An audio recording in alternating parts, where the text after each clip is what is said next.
So this is me, December 1st. I don't know how to do a cartwheel. I'm gonna learn.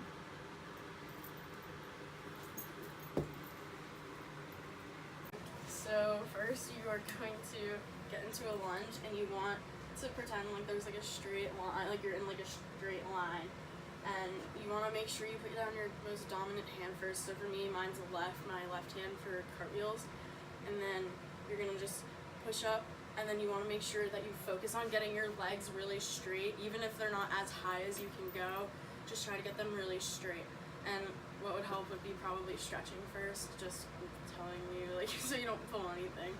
So you just want to do this and that, and yeah, Yay! So you want to stretch first. So we're gonna go like this and try to reach your toes if you can. All right. So do as far as you can, and then push yourself a little, not too much where you're gonna pull something, but that's how you really work the muscle. Okay, switch. Okay, and then same side. So do as far as you can, and then go a little further. Okay, and then you're gonna get up.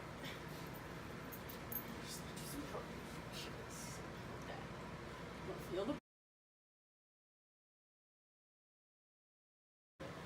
Okay, so it's December 2nd, and we are going to go over what we learned yesterday and continue. Okay, so you said you'd go with your left hand first, right? Yeah.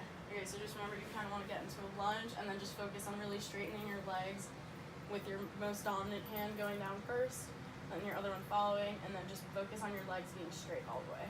Okay.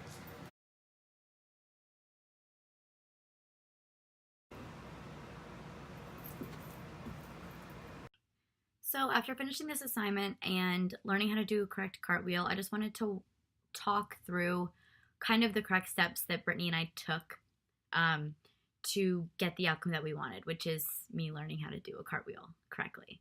And the first thing I wanted to touch on was intrinsic feedback. Brittany not only showed me the correct way to do a cartwheel, but she talked me through the steps before she showed them to me.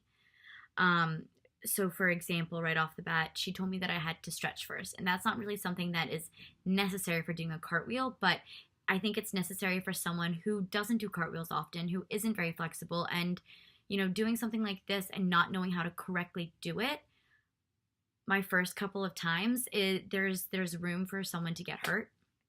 So I was very happy that she told me to do that. And then the next step was, doing a lunge. She showed me, she got down into the position and showed me that I should be starting off in a lunge position and launching myself forward. And that was really important to see. But it was also important to hear why I was doing that. She explained, you want it to be your body to be in a straight line. You want to go down with your dominant hand first, and all the ways to do a correct cartwheel. And she didn't just show me; she talked me through it as well. But like I said, that goes hand in hand with actually showing me. She didn't just explain how to do the cartwheel. She actually showed me how. She showed me all the steps, and she made sure that I visually could put pieces of the process together to get the best outcome. I'm not a very flexible person, so anything remotely gymnastics, dance related was not something I grew up doing. I mainly played contact sports and golf. And, lacrosse, soccer, and golf, none of those things require you to be doing cartwheels or doing any type of move like a cartwheel.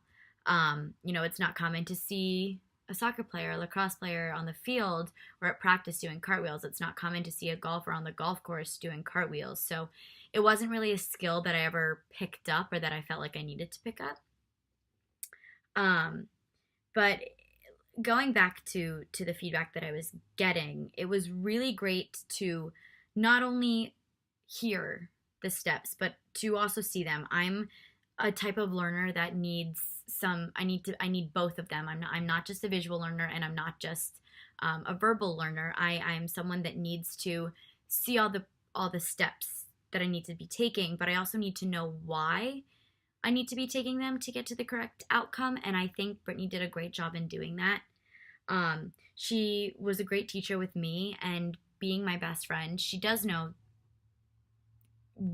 what type of learning situation I need to be in to get the best possible outcome. So I think it was really great to be able to depend on her to really walk me through it.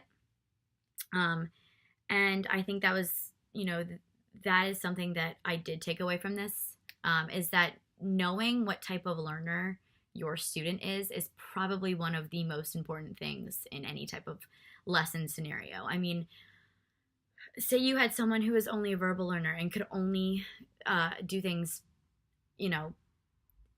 based on you talking them through it, and you're out there just showing them why and showing them how to do it and then saying, okay, go for it.